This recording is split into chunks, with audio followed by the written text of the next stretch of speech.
Well-being for the under fives. Aims and objectives of well-being for the under fives. To have an understanding of well-being and its impact on children, and to plan activities and experiences for children to promote well-being. What is well-being?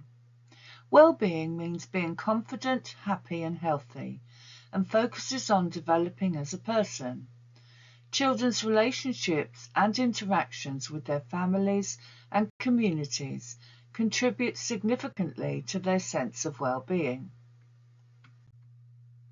Children need to feel valued, respected, empowered, cared for and included. They also need to respect themselves, others and their environment. Children feel positive about themselves when adults value them for who they are and when they promote warm and supportive relationships with them. This will help children to become resilient and resourceful and learn to cope with change. Being allowed to express themselves creatively will help enhance well-being. Attachment theory. Research shows that babies' attachment develop in the following sequences. From 0 to 6 weeks, they're asocial, and very young infants are asocial in that many kinds of stimuli, both social and non-social, produce a favourable reaction, such as a smile. Indiscriminate attachments from 6 weeks to 7 months. Infants indiscriminately enjoy human company, and most babies respond equally to any caregiver. They get upset when an individual ceases to interact with them. And from 3 months, infants smile more at familiar faces and can be easily comforted by a regular caregiver. Specific attachment is 7 to 9 months. This is for a single attachment figure. The baby looks to particular people for security, comfort and protection. It shows fear of stranger and unhappiness when separated from a special person. Some babies show stranger fear and separation anxiety much more frequently and intensively than others, but nevertheless they are seen as evidence that the baby has formed an attachment. This has usually developed by 1 year of age. Multiple attachments, 10 months and onwards. The baby becomes increasingly independent and forms several attachments. By 18 months, the majority of infants have formed multiple attachments. Attachments are most likely to form with those who respond accurately to a baby's signals, not the person they spend more time with. Schaefer and Emerson called this sensitive responsiveness. Intensively attached infants have mothers who responded quickly to their demands and interact with their child. Infants who are weakly attached have mothers who fail to interact. Separation. Settling in periods are essential to enable babies and young children to settle at the setting and be aware that mummy comes back after a time. Saying goodbye is so important, as a child may become hysterical if they look for mummy and she's disappeared. This will prolong the settling in process, as the child may not wish to be left anywhere again. Even if the child cries, the parent should leave and return as normal. Key persons can distract the child during the day and contact the parent to come and collect them early if the child is really upset and finding it difficult to settle down. Varying the length of time that the parent is away will help the child understand that it is not a scary place, and even when routines change, they still have someone to look out for them in their key person. The key person system. Initially, the key person should take charge of all routine care needs for the baby or child so that the child gets used to them. Most settings have a buddy system so that the child gets to know more than one person, though things will still be okay if their key person is not available to them. Emotional history. Background. Each child has a unique background. They may live with one parent, with their grandparents, or be in the care system. They may live in social housing, have inadequate facilities, or live in poverty.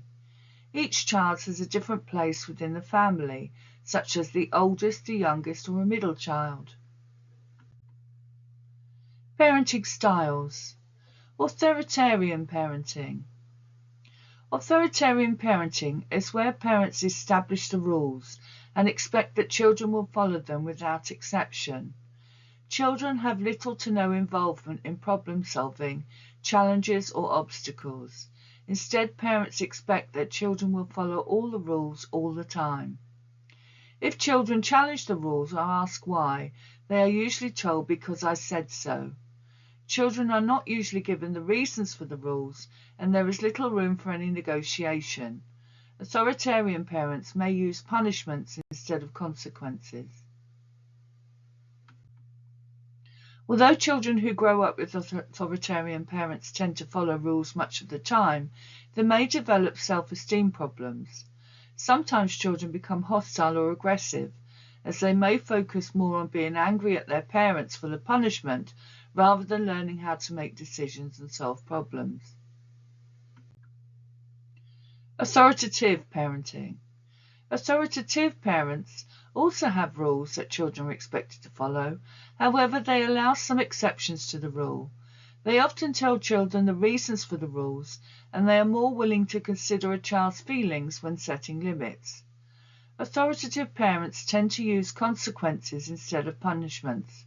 They also use more positive consequences to reinforce good behaviours, and may be more willing than authoritarian parents to use reward systems and praise.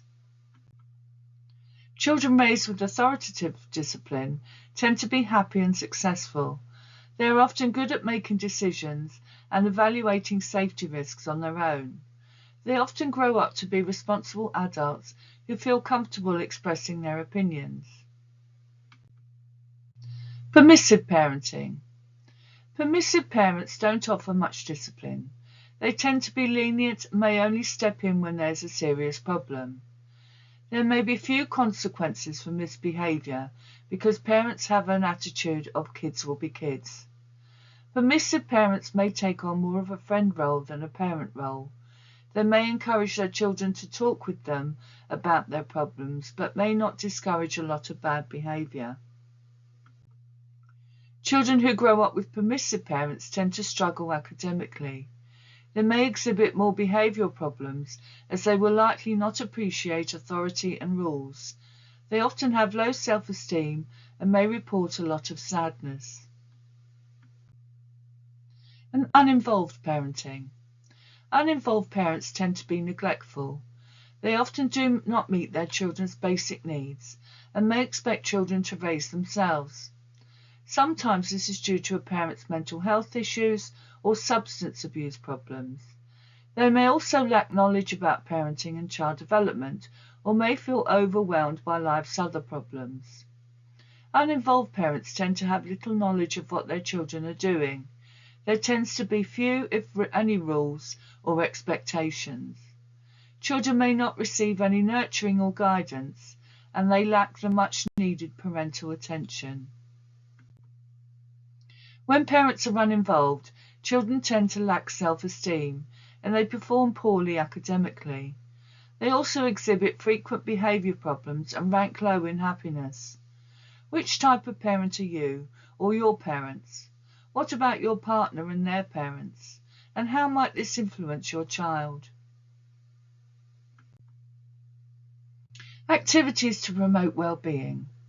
Well-being focuses on developing as a person.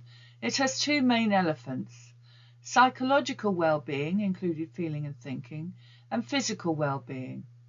Children's relationships and interactions with their families and communities contribute significantly to their sense of well-being. Children need to feel valued, respected, empowered, cared for, and included. They also need to respect themselves and others, and their environment. They become positive about themselves and their learning when adults value them for who they are and when they promote warm and supportive relationships with them. Expressing themselves creatively and experiencing a spiritual dimension in life enhances children's sense of well-being. Life is full of challenges and struggles. Therefore, being flexible and having a positive outlook on learning and on life is crucial. All these experiences help children to become resilient and resourceful, and to learn to cope with change and situations in which things go wrong. Physical well-being is important for learning and development, as this enables children to explore, to investigate, and to challenge themselves in the environment. A growing awareness of their bodies and abilities is also part of this. The adult supports children's psychological and physical well-being by helping them to make healthy choices about nutrition, hygiene, and exercise. He or she plans for and provides opportunities for children to express themselves, to encourage them to play and work with others, and to deal with challenges.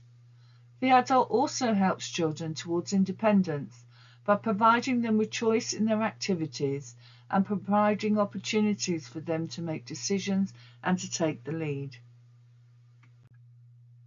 What could you provide? Their own space within the setting, such as their peg or their drawer. Pictures from home, people, places they like to go. Personal booklets to help settle them in with photos of their parents and familiar things. Opportunities towards independence. Praise and recognition, and choices, but not too many. A creative outlet. Happy staff team who are playful practitioners and enjoy children's company and revel in their achievements. A variety of play opportunities and experiences. Parental involvement with a purpose, caring and sharing atmosphere, and the child's voice, involvement in decision making. The Leuven scales of well-being and involvement. The Leuven scale for well-being level, well-being signals. 1 is extremely low. The child clearly shows signs of discomfort such as crying or screaming. They may look dejected, sad, frightened or angry. The child does not respond to the environment, avoids contact, and is withdrawn. The child may become aggressive, hurting himself or others. Number 2 is low. The posture, facial expression and actions indicate that the child does not feel at ease. However, the signals are less explicit than under level 1, or more sense of discomfort is not expressed the whole time. Number 3, moderate. The child has a neutral posture. Facial expressions and posture show little or no emotion.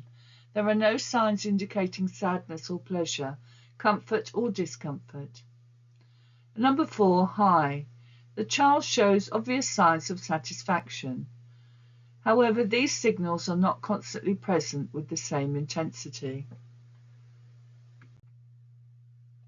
And 5, extremely high. The child looks happy and cheerful, smiles, cries out with pleasure. They may be lively and full of energy. Actions can be spontaneous and expressive. The child may talk to him or herself and play with sounds, hum and sing. The child appears relaxed and does not show any signs of stress or tension. He or she is open and accessible to the environment.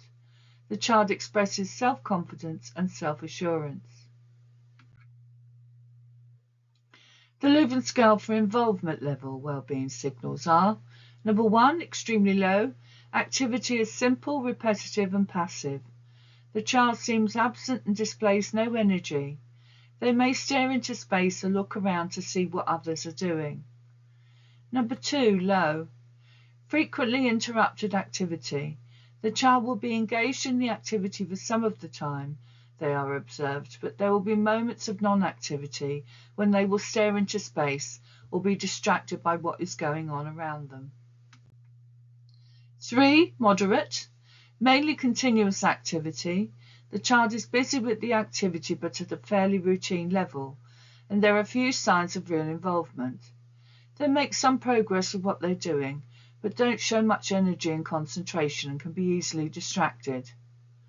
4, high. Continuous activity with intense moments. The child's activity has intense moments that all the time they seem involved. They are not easily distracted. And 5, extremely high. The child shows continuous and intense activity, revealing the greatest involvement. They are concentrated, creative, energetic and persistent throughout nearly all the observation period. Observations of key children help to identify these levels and for staff to take the appropriate action necessary. Thank you for listening. Here are my contact details. Don't forget to subscribe to my channel. Thank you.